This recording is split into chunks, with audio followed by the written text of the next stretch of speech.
Boa noite. Boa noite. É um prazer estar aqui com vocês nessa noite, em especial para falarmos um pouco sobre emoções. Eu acho que de todos os temas que eu estudei na doutrina espírita até hoje, foi a temática que eu mais me dediquei.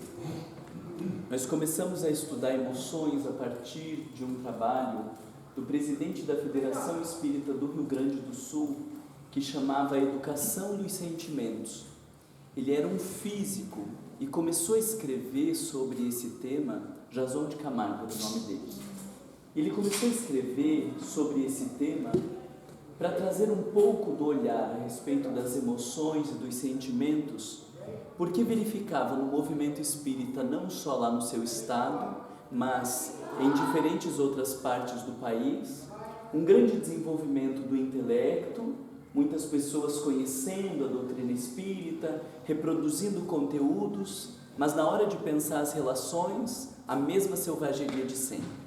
Egoísmo, vaidade, inveja, e aí os nossos bons propósitos, ou o nosso entendimento doutrinário, ele vai por água abaixo na hora que nós estamos falando da convivência e do dia a dia. E aí ele começou a estudar um pouco desses temas, mas à época não existia a maioria das obras de Joana de Ângeles, os textos com olhar psicológico como nós temos hoje. E daí nós fomos estudando um pouco sobre sentimentos e começamos a entender que os sentimentos, eles estão num plano ideativo. Isso é o que Vallon, um psicanalista, um psicólogo e pedagogo, desenvolve uma teoria da educação, e ele vai dizer assim: os sentimentos, eles estão num plano ideativo, é algo que eu alimento, que eu construo dentro de mim, mas na base dos sentimentos existem as emoções. A emoção é de um plano mais imediato, não pensado e refletido. Então, quando alguém grita, eu me assusto. Isso nós chamamos de medo. Existe um sistema no cérebro que é ativado no campo das emoções e nós temos uma reação que não é pensada. Este medo, quando eu o alimento e quando vou criando uma rede muito mais complexa, vai gerar os quadros de ansiedade. Mas na base da ansiedade nós temos apenas o medo. A raiva funciona da mesma maneira. A gente não pensa para ter raiva.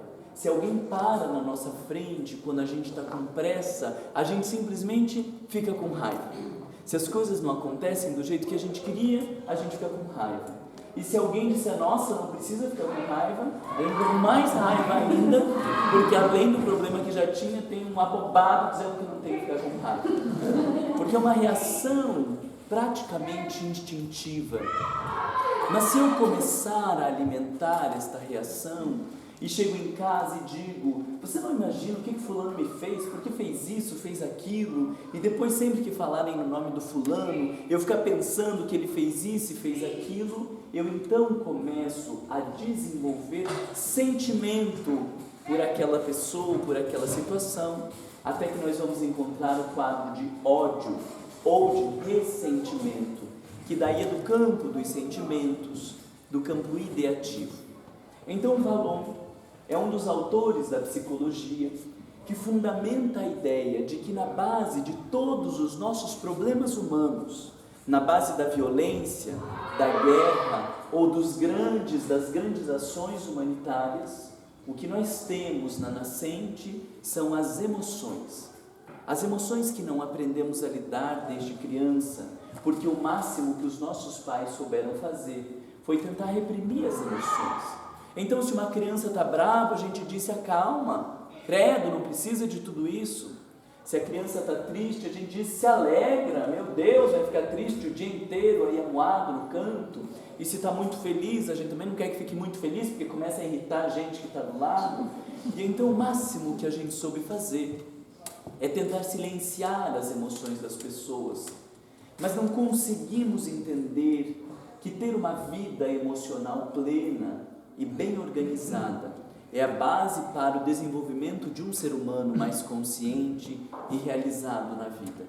Então, a psicologia começa a trazer uma lógica de estudarmos as emoções para saber como melhor administrá-las na nossa vida, ou melhor direcioná-las.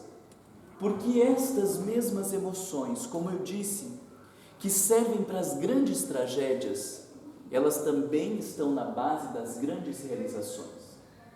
E se fosse possível nós eliminarmos as emoções, talvez nós não teríamos a guerra, mas também não teríamos nenhuma outra ação benéfica ou positiva na nossa sociedade.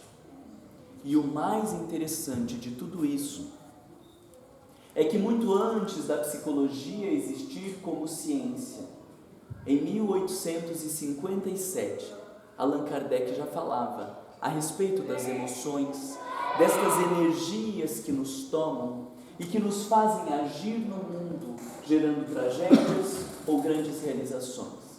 Allan Kardec chama este mundo desconhecido, que foge à nossa racionalidade, de paixões.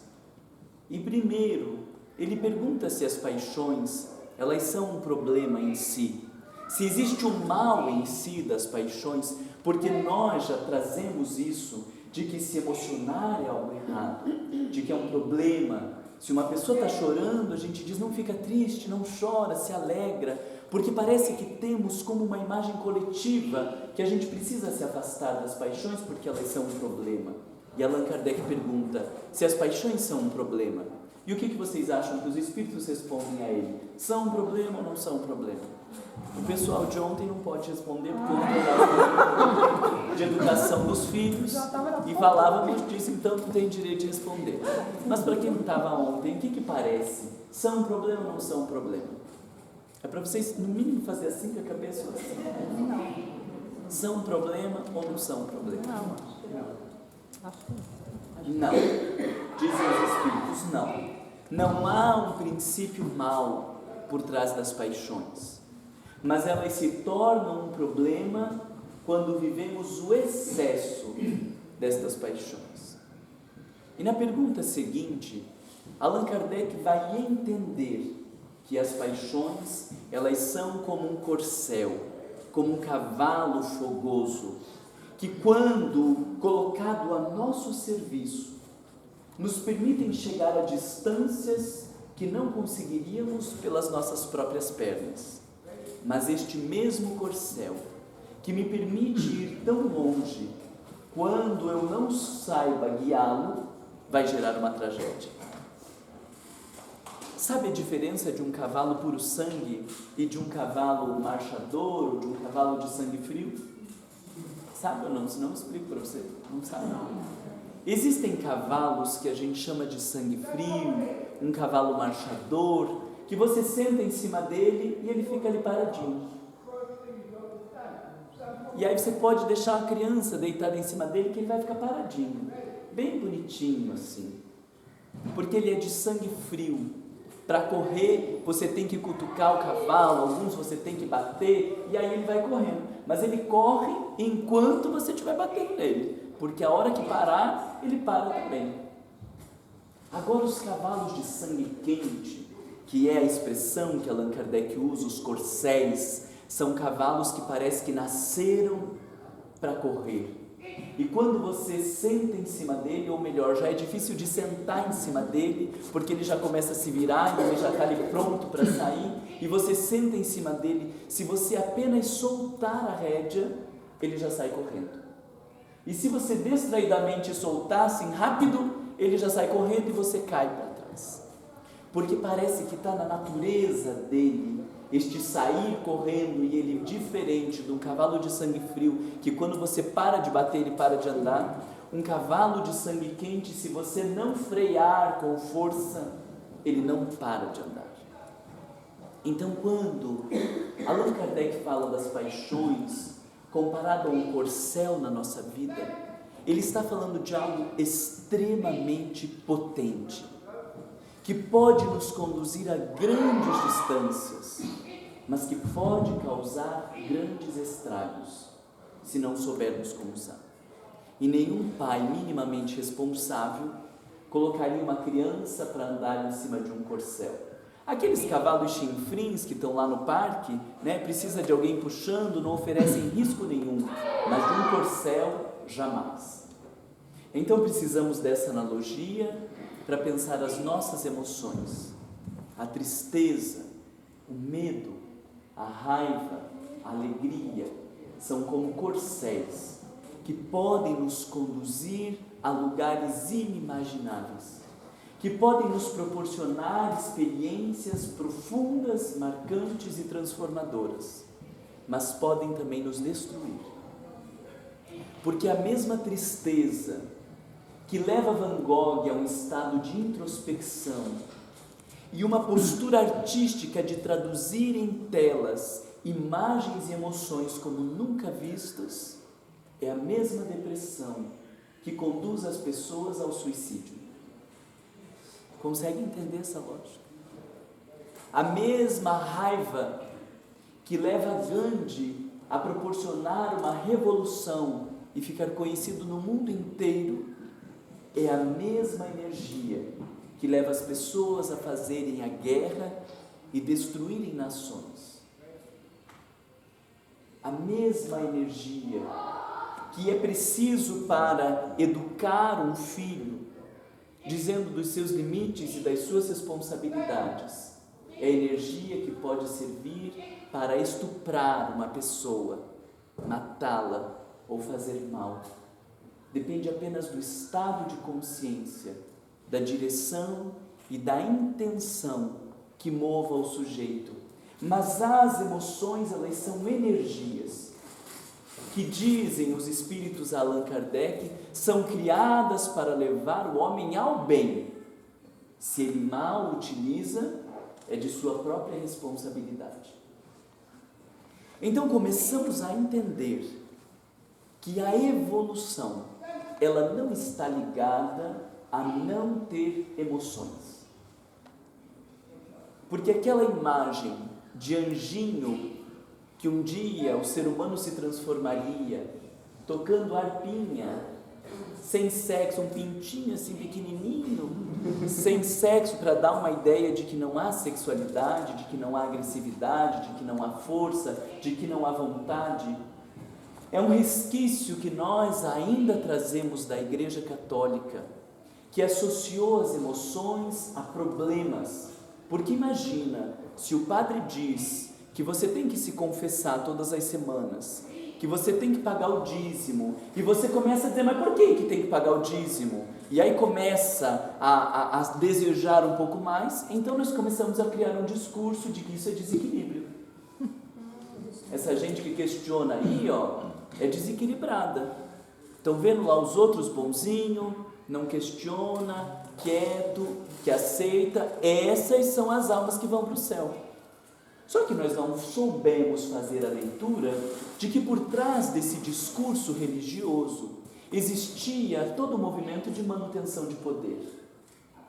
Porque eu crio o discurso do que é certo e do que é errado com uma intencionalidade. E não percebemos que a Igreja Católica criou um discurso de homens bons, de homens que vão para o céu, entre aspas, conforme o seu próprio desejo, a dizer que os bons são os que não questionam, são os que não pensam, são os que não falam, são os que não desejam. E nós ainda somos produtos desse discurso, porque é uma delícia um filho que não questiona, não é? Mas depois que o filho casa com uma mulher ou com um marido extremamente impositivo, que manda e as coisas agora são tudo do jeito do marido da mulher, a gente diz, meu filho, você tem que reagir. Você não pode deixar essa pessoa fazer o que quiser da tua vida, porque estava uma delícia enquanto era para fazer tudo que eu queria, né? E de repente a gente vai descobrindo que nem é bom esse negócio. Isso serve apenas para as pessoas que mandam, para as pessoas que dominam as instituições, porque as pessoas que fizeram revolução no mundo, as pessoas que marcaram a história da humanidade, as pessoas que fizeram as grandes construções, não sei se vocês estudaram tanto da história, mas não são essas pessoas boazinhas. As pessoas que marcaram a história da humanidade foram pessoas extremamente fortes, extremamente determinadas, que sabiam o que queriam, A exemplo de Madre Teresa de Calcutá, que embora seja um símbolo de amor e de humanidade, era uma mulher extremamente forte, a ponto de ter a audácia de questionar o Papa, por que não poderia ela ser uma cristã e seguir todos os fundamentos da Igreja fora da Igreja. E durante um largo período, ela documenta todas as suas ações para provar que poderia continuar vinculada à Igreja, embora morando na comunidade. Olha que mulher forte, determinada. E para sair do convento, lhe perguntaram: Madre, aonde que a senhora vai dormir? E ela disse: eu não sei. E o que a senhora vai comer? Do que a senhora vai viver? Eu também não sei, mas Deus há de prover. Porque se essas pessoas estão nas ruas e não têm onde dormir e não têm o que comer, não é justo que eu esteja aqui, num lugar confortável, bem alimentado, porque são meus irmãos. E ela larga tudo e vai às ruas atender os pobres mais pobres. E poderíamos ficar aqui citando inúmeros exemplos das pessoas que marcaram a história da humanidade. E fica-nos claro que foram pessoas que souberam usar das suas emoções a serviço da vida, da justiça, da verdade. Mas o maior exemplo que nós temos é de Jesus. E é interessante, porque a noção que criamos de Jesus é de um cara sem graça, submisso, bonzinho, que falava do honrar pai e mãe. Então, na hora que você, como adolescente, quisesse discordar do pai e mãe, honrar o pai e a mãe. Mas esse Jesus que falou honrar pai e mãe, num outro texto, num outro momento, ele falou que precisava odiar pai e mãe. E por que a gente ficou só com a partezinha do honrar? Ele dizia que tinha que ser bom, mas em determinado momento, quando falaram que a mãe dele estava lá fora, chamando, ele disse: quem é minha mãe? Quem são meus irmãos? Esse Jesus parece que a gente não entendeu ainda. E Nietzsche, um filósofo alemão, dizia que o único verdadeiro cristão era aquele que tinha morrido na cruz. Como se todo o resto não entendeu Jesus ainda. Porque criamos uma ideia de Jesus Cristo ligada a uma noção de submissão que não tem nada a ver com a proposta dele.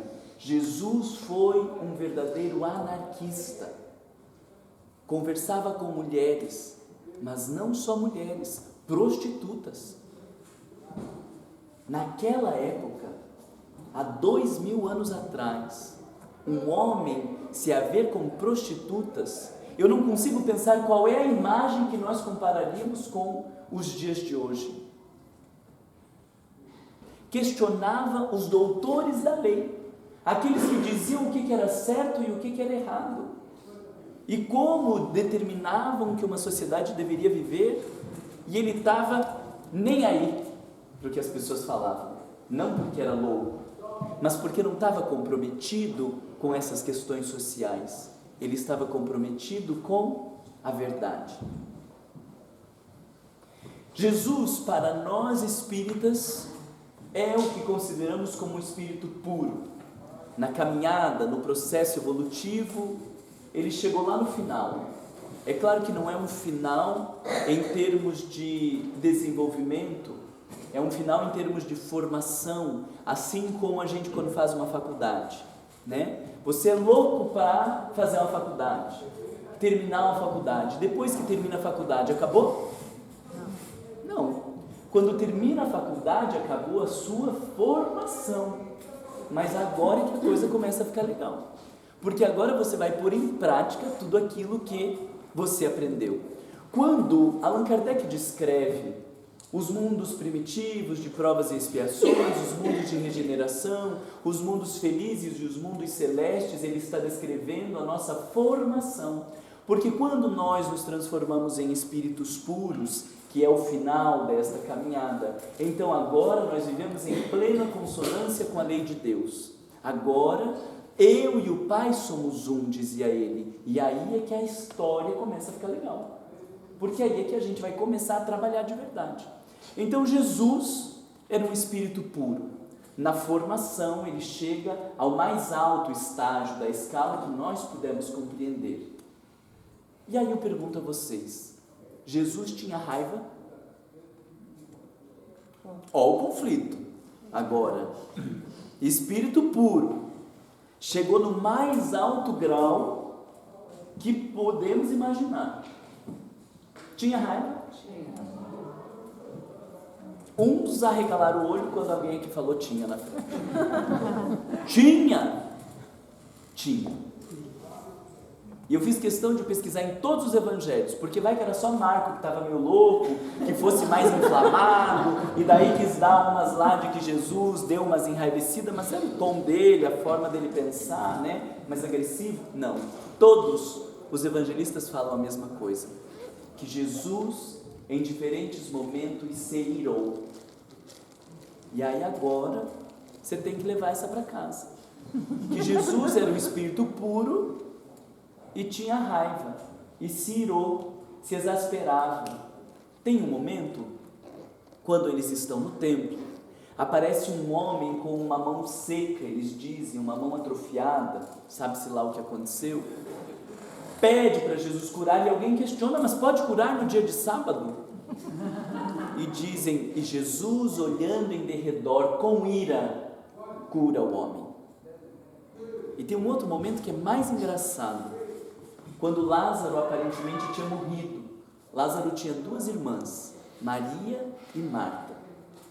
Ele chega, e aí Maria, danada, diz assim, vocês estão vendo meu vocabulário para o evangelho? Um erudito, assim, uma coisa nobre.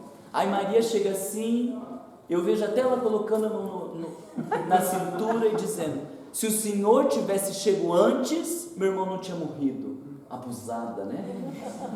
Aí diz que Jesus, com ira, entra a casa e traz Lázaro à vida. Vários momentos, nas diferentes descrições dos evangelistas, Jesus se irou. E aí você faz o quê? Vai chegar em casa. Você tinha falado para o filho lavar a louça. Ele não lavou a louça. Você tinha falado que ele não podia ficar no celular. E ele está lá enfiado naquele celular. Aí você vai lá e mete a boca nele e fala, se até Jesus se irou, você vai ver uma coisa. E bate na criança, eu já falei que não era para você fazer isso. Nossa mãe, que isso? Se Jesus se irou, também tem o direito. É isso? Faz o que então?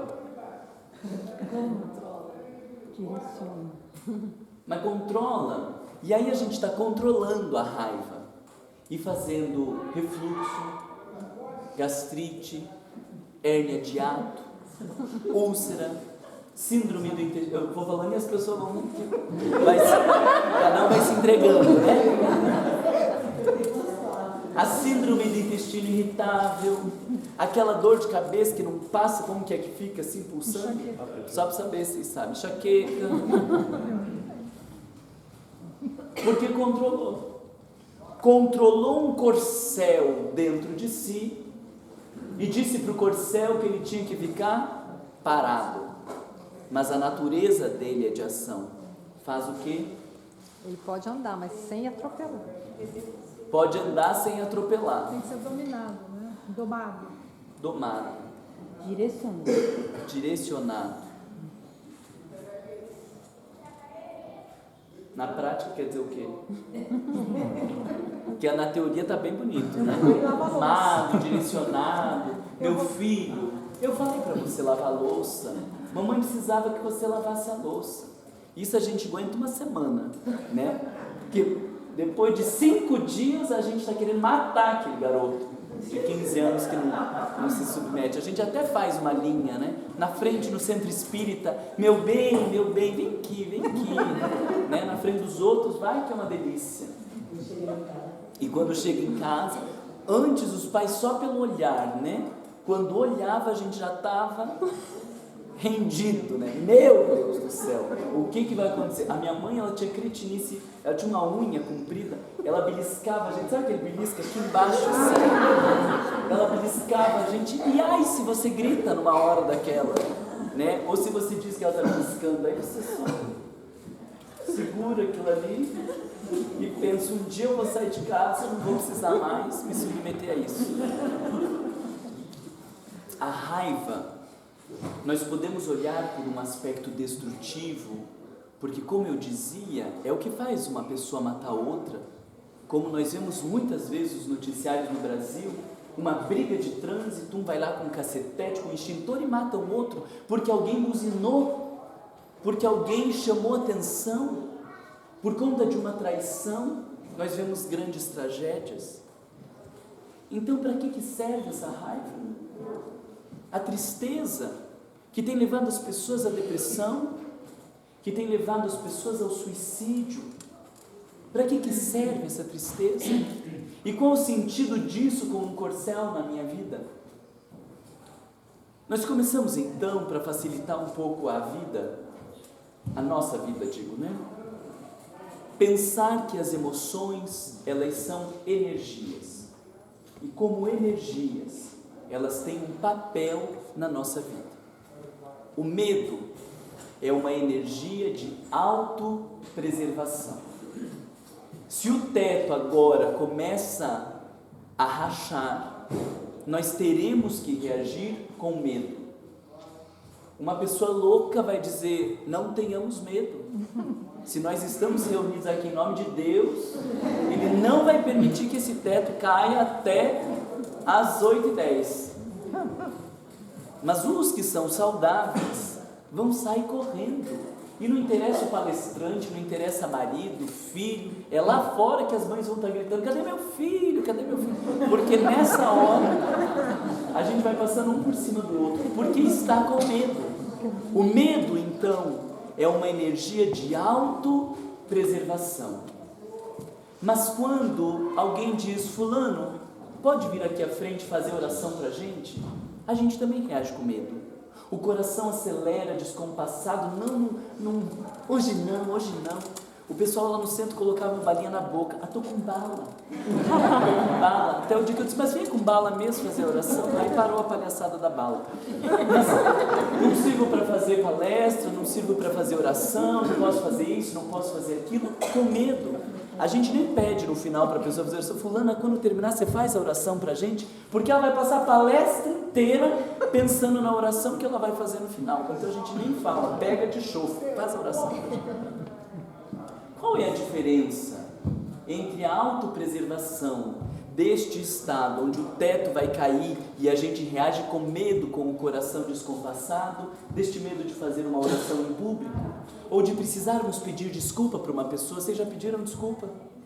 De uma coisa feia que vocês fizeram assim, bola fora, como que sente? O coração parece que vai sair pela boca, né? E a gente se prepara para falar e volta e se prepara para falar, e que eu queria te falar um negócio, e se puder, a gente queria sumir naquela hora, porque parece que está indo para um paredão de fuzilamento. Qual é a diferença entre esse medo que a gente sente de fazer uma oração, de pedir desculpas, de se declarar para um amor, do medo que a gente sente quando vai cair o teto?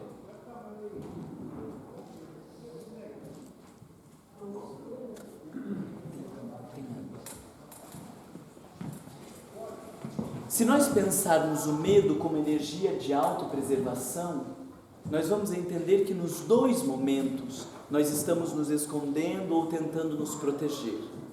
Mas há que se perceber uma diferença. Quando o teto vai cair, ou quando nós estamos em risco no trânsito ou na rua, nós estamos falando da sobrevivência do ser. Quando eu venho aqui à frente para fazer oração, nós estamos correndo risco de vida? Não. Mas o que corre risco de vida quando a gente vem aqui à frente? O ego. O ego. Porque, muito obrigado. O que as pessoas vão pensar se eu esquecer o Pai Nosso no meio do caminho?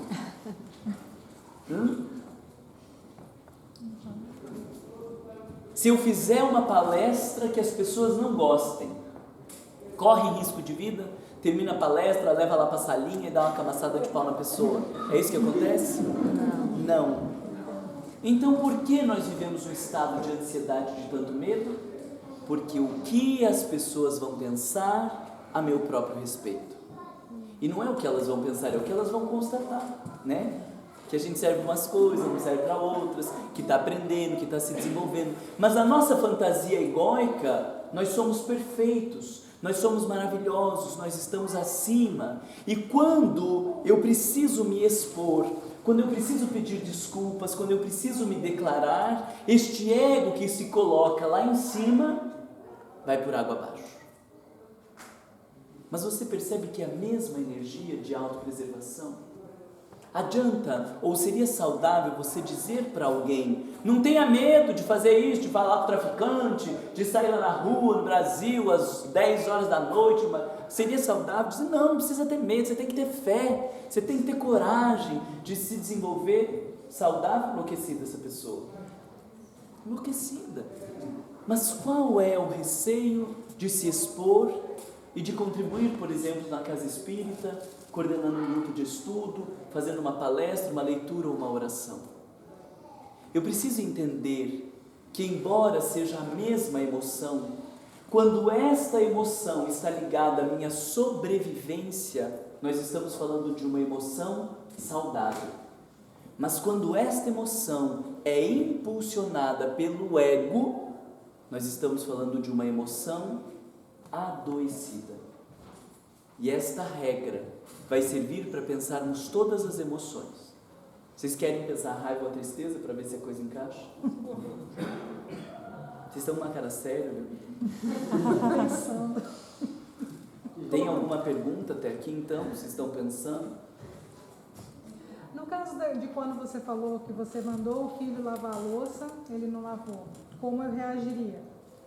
Eu vou falar por mim, eu lavaria a louça. Mas o que deveria ser feito para não esganar o bichinho?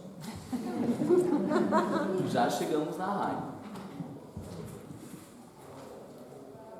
Disso aqui até aqui, alguma dúvida, uma questão sobre isso? Se não, daí a gente pensa um pouquinho sobre a raiva, um pouquinho sobre a tristeza e um pouquinho sobre a alegria. Então pense na raiva. Quem é que sente raiva? Levanta o braço só para dar uma olhada. Achei que o pessoal era mais tranquilo que... A raiva, assim como o medo, são consideradas emoções básicas, ou seja, elas fazem parte da nossa natureza. Se você não sentir raiva de tempos em tempos, algum problema tem, porque elas fazem parte da nossa natureza.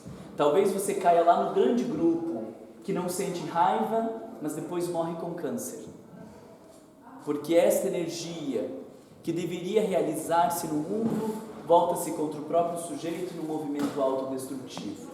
Analisando não só os sintomas, mas a gente começa a entender que a raiva é uma energia de rompimento, é uma energia de transformação, ou em alguns contextos poderíamos dizer uma energia de destruição. Mas a pergunta é, quem disse que destruição é um problema? Em O Livro dos Espíritos, a destruição faz parte da lei natural. Porque coisas precisam ser destruídas para coisas novas serem construídas. A destruição faz parte da lei divina. O rompimento faz parte de relações saudáveis. Mas qual é a diferença entre Jesus se irando e metendo a boca no povo, da gente querendo matar o filho, ou ficando bravo com o marido, porque fez isso ou fez aquilo? Volta lá para a mesma análise que nós fizemos do medo, entre um medo saudável e um medo adoecido. Um medo que está ligado ao movimento natural e um medo que está ligado ao movimento egóico. Então, olhando pela perspectiva da raiva, eu pergunto a vocês, se eu estou no trânsito e a pessoa que está à minha frente demora a arrancar com o carro, imagina que abriu o sinal agora, abriu o sinal, nós estamos ali esperando, que a gente já está sentindo? Negócio por dentro. Imagina que você perde o sinal, porque aquele desgraçado não foi, ficou amarelo e fecha. A gente enlouquece. Por quê? Porque passaram-se 1 minuto da nossa vida e perdeu o sinal, e a gente indignado. Meu Deus, a gente perdeu o sinal. Parece que está acontecendo uma grande tragédia. Mas quem analisa aquela experiência como uma grande tragédia? O ego. Porque no meu tempo as coisas tinham que acontecer. Porque se tiver alguém atrás de mim, naquele momento onde abriu o sinal e eu me distraí porque fui mandar uma mensagem, porque fui resolver alguma coisa, e alguém descarregar a buzina atrás da gente, a gente também fica com raiva. Ou vocês pedem desculpa, ou meu irmão, me desculpe. A gente fica com raiva também. Se a pessoa não anda, se o elevador demora, a gente aperta o elevador, não vem, demora. A gente pensa, bom, alguém deveria estar usando o elevador e por isso ele está demorando. É isso que a gente pensa? Aperta um pouco mais, para ver se vai mais rápido. Se dá um choque na pessoa lá que está demorando com o elevador, ele vem mais rápido. Porque na minha fantasia, na hora que eu aperto o botão do elevador, o que tinha que acontecer? Ele está ali, abrir as portas, talvez um tapete vermelho, um senhor de fraque perguntando, Sr. Marlon, para onde você vai? E eu digo quarto andar, e chega no quarto andar imediatamente. Porque se o elevador também for devagar, a gente também fica com raiva, não é? Todo dia, 30 segundos para subir. Mas o que você faz com 30 segundos? É por isso que eu vou pela escada. Mas vão ter outras fontes para despertar a raiva da gente. Então nós vamos descobrir que existe uma raiva que está ligada ao ego, porque nós vamos sentir raiva quando as coisas não são do meu jeito, no meu tempo, ou como eu gostaria. E eu digo para o filho, eu já mandei você arrumar esse quarto. E ele não arruma. Ou arruma daquele jeito, puxa a coxa de qualquer jeito, e aí a gente fica com raiva, umas mais enlouquecidas, pega a coxa, não é para arrumar assim, joga no chão até o filho arrumar de volta com 16 anos embora de casa, que eu não aguento uma mãe e um pai louco daquele jeito. Então, quando as coisas não são do meu jeito ou no meu tempo, nós ficamos com raiva. Mas eu pergunto a vocês, eu estou no trabalho, meu chefe pediu para realizar um projeto a prazo estreito, e eu faço o melhor trabalho, as coisas saem ótimas, viro noite acordado, e depois nós vamos para uma reunião e ele apresenta o projeto como se fosse dele. O projeto é elogiado pelo nosso superior e ele não fala que fui eu que fiz o projeto. Você fica com raiva ou não? Claro. Pelo amor de Deus, fique com raiva. Com muita raiva. Fique com raiva porque é saudável você sentir raiva nessa hora. Porque é esta raiva que você vai precisar para dizer, eu vou arrumar um emprego que me valorize. Se o teu marido ou a tua esposa te traem, coloca a tua saúde em risco, você descobre, ele vai dizer, traí mesmo, estava com vontade, você não queria fazer sexo, arrumei quem fizesse. Saudável ou adoecido você ficar com raiva dessa pessoa? Saudável. É saudável. Uma pessoa que não sinta raiva nesta hora está doente, porque não permite que a energia de rompimento se realize, porque nesta hora é saudável dizer, meu bem, se então esta vida serve para você, ela não serve para mim. Eu preciso me preservar e eu vou encontrar alguém que me respeite ou que me valorize. Talvez não encontre. Detalhe. Talvez não encontre. Mas é melhor ficar sozinho do que ser desrespeitado e de colocar minha vida, minha saúde em risco. E uma pessoa que não consegue usar da sua raiva para dizer, eu vou encontrar um outro lugar para mim, eu vou encontrar uma outra relação, eu vou encontrar um outro emprego, esta pessoa não está saudável. Vocês conseguem perceber que existe então uma manifestação saudável da raiva e uma manifestação adoecida? Porque todas as vezes que nós formos levados pelas questões egóicas de ser do meu jeito ou no meu tempo, nós estamos falando de um ego adoecido, quase como um rei, que acha que está na vida e que as coisas têm que ser do nosso jeito. E aí, quando as coisas não são do nosso jeito, a gente manda matar. Manda matar aquele lá. Corta a cabeça. Corta a cabeça. Mas agora não dá para mandar matar, não dá para cortar a cabeça. Então a gente fala mal, a gente critica, faz um monte de outras coisas. Mas você entende quão importante é a raiva na nossa vida? Se a gente não tivesse raiva dos nossos pais, a gente não teria feito rompimentos importantes para desenvolver a nossa própria personalidade. É saudável que um adolescente rompa com os pais e diga, eu vou fazer, credo, saco, tudo desse jeito. Quando eu tiver minha casa, eu vou fazer do meu jeito. É ótimo que ele faça isso. Porque ele está descobrindo que existe um jeito próprio. E aí ele começa a desenvolver sua personalidade. Porque um filho que não faz rompimento com os pais não se desenvolve de maneira saudável. Ele vai ser uma repetição dos pais. Ele vai ser uma reprodução dos pais. E isso com certeza vai gerar um conflito interno. É saudável romper. É saudável sentir raiva. Mas qual é a diferença dessa raiva egóica e da raiva que Jesus sentia? Parou para pensar?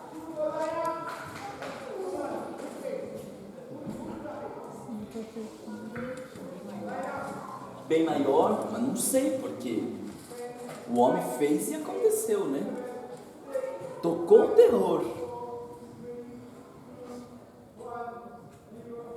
Qual é a diferença entre um e outro? Seria a autoridade moral de quem está sentindo raiva? A autoridade moral de quem está sentindo raiva? Pode ser. Talvez a autoridade moral ajude a como lidar com a raiva. Joana de Ângeles, no livro Jesus e o Evangelho, à luz da psicologia profunda, tem um capítulo chamado Julgamentos. E nesse capítulo ela fala que Jesus sentia uma ira santa. A ira santa, segundo a descrição dela, é uma ira despida dos laivos de ressentimento e de menosprezo ao próximo. A raiva que ele sentia não era uma raiva porque o outro não fez como ele queria.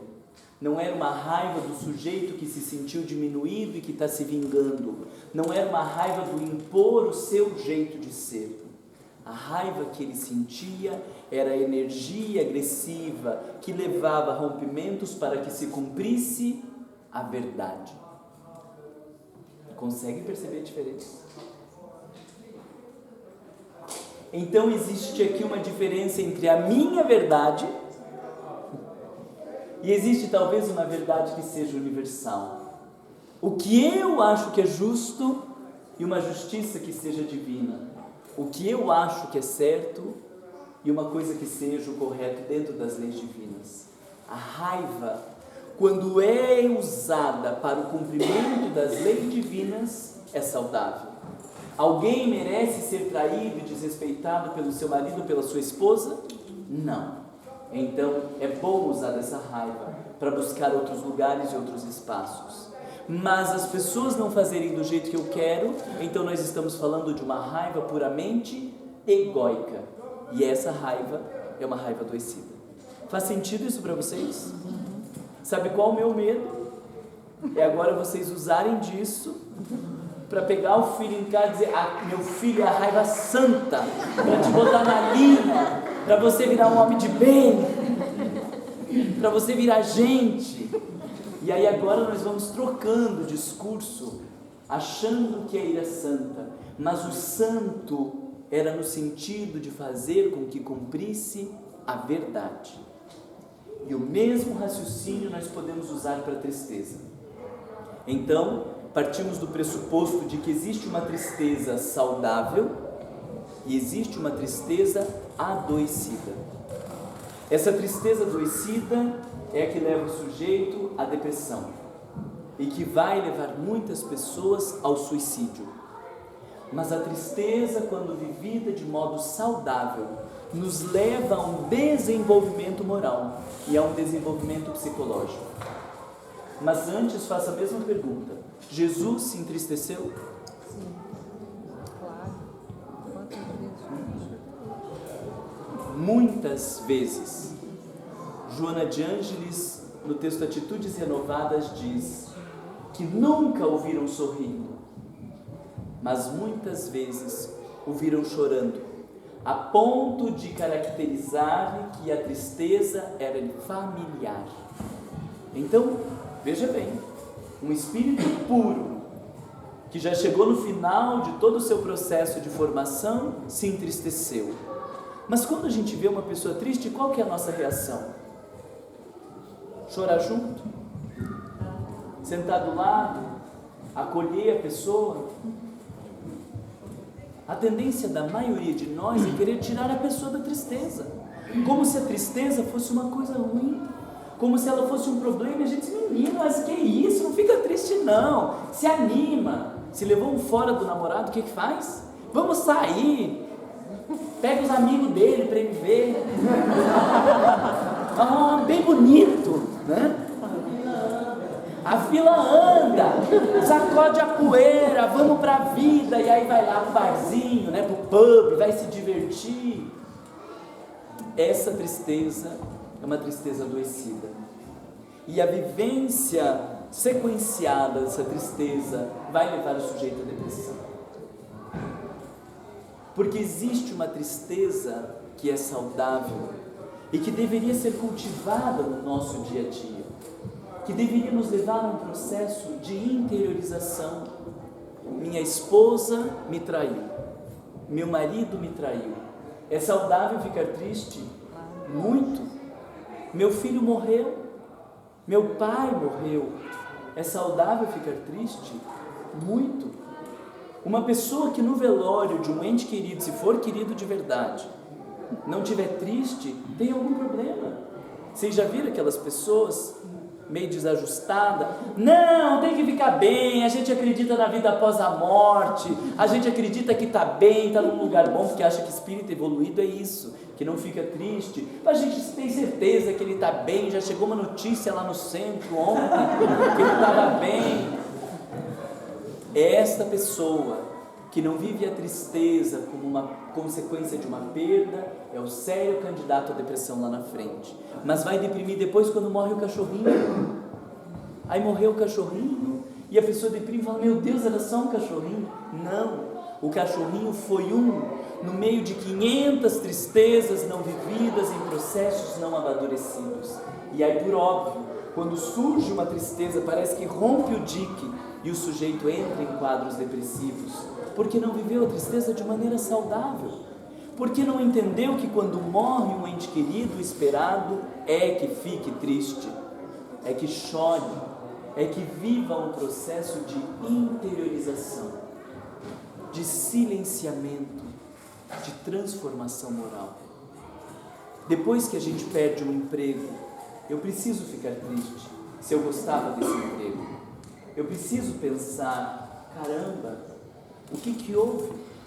Então veja, se o medo é uma energia de autopreservação, a raiva é uma energia de rompimento, nós vamos dizer que a tristeza é uma energia de interiorização. É como se a tristeza trouxesse íncita a pergunta: o que aconteceu? Para você parar e se perguntar: o que houve? Talvez eu não tenha me dedicado o suficiente. Talvez eu não tenha valorizado como deveria. Talvez eu não tenha oferecido o meu melhor. É importante ficar triste para fazer essa introspecção e avaliar o que houve, porque alguém que é mandado embora de um emprego e não faz uma introspecção, não pensa o que houve, ele tem a chance maior de repetir os mesmos erros lá na frente. E existem casamentos em que a gente sai de um, vai para o outro, sai de um, vai para o outro, e o máximo que eu vi foi um senhor dizendo que estava no 7º casamento, convencendo-se de que mulher nenhuma presta. Mas o que está repetindo destes 7 casamentos? Foi com uma, foi com outro, foi com outro. O que repetiu nos 7 casamentos? Ele. Mas não se permitiu ficar triste, porque a gente acha que vai curar a dor de um rompimento arrumando outro.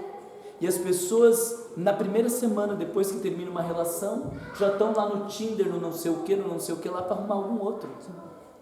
Mas precisa dar uma deprimidinha, precisa entristecer para pensar o que houve. O que eu fiz que foi bom? O que eu fiz que não foi bom? O que eu não deveria ter feito? O que deveria ter feito e que não fiz? A tristeza como energia de introspecção nos leva a pensar o mundo interno e extrair aprendizado de cada uma destas experiências. O sujeito que não entristece, na maioria das vezes, é o sujeito que não aprende, que não se transforma. Porque ao invés de viver a energia para dentro, no convite de autorreflexão, ele continua reproduzindo os mesmos padrões. Então você concorda comigo que viver a tristeza é excelente? Mas por que as pessoas deprimem então se viver a tristeza é bom? Elas não racionalizam. Por que não racionaliza o que está sentindo? Porque não aceitam. Porque não aceita? Por causa do ego. Que junto o que vocês estão falando. Então, voltando aos mesmos exemplos, meu patrão me mandou embora. E eu digo, ele não podia ter feito isso comigo. Quem que ele pensa que é? Eu quero mais é que agora se ferre, que aquela empresa se exploda, porque eu fiz tudo o que podia e ainda não me valorizaram. Olha o ego gritando.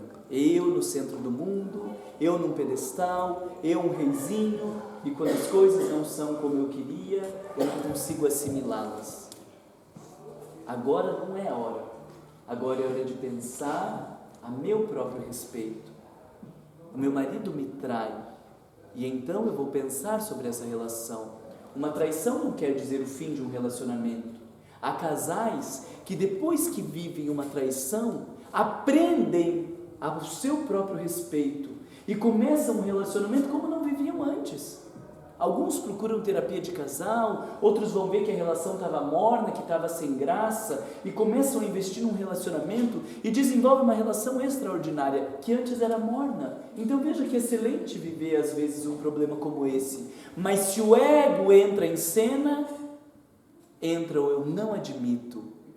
O fulano não podia ter feito isso comigo. E essa tristeza é uma tristeza egóica. E por isso nós vamos dizer que é uma tristeza adoecida. E por isso ela leva o sujeito à depressão.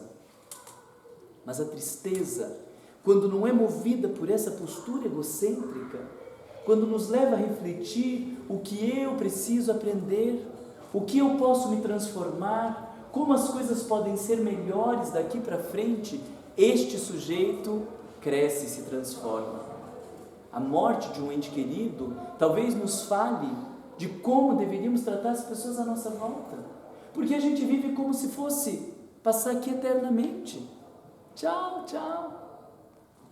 Mas se soubesse que quando vai voltar para casa, a pessoa não vai mais estar lá, a gente teria tratado de um modo diferente. E às vezes é vivendo o impacto da morte de alguém na nossa família que a gente começa a tratar as pessoas diferente. Que a gente começa a valorizar mais. Se eu soubesse que ia morrer tão cedo, eu teria gastado menos tempo com o trabalho, eu teria feito menos coisa para estar mais com ele. Ok, foi uma aprendizagem. E agora? E daqui para frente?